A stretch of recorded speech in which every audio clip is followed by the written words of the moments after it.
How's it going, everyone? In this video, we're going to be showing you the easiest way to get copyright-free music for your YouTube videos without stressing over strikes or takedowns. So the first place you can check is actually the YouTube Studio library. So this is actually the go-to move for most creators. It's totally free, built into the YouTube Studio, and there are no sketchy downloads. So you simply have to go to youtubestudio.com, log into your channel, and on the left sidebar, simply click on Audio Library.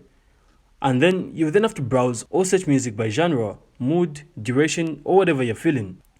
Then simply click on the download icon right next to the track you want. So most tracks are actually completely free to use and no credit needed, but some of them might actually require attribution. So YouTube actually tells you what to write in your video description if that's needed.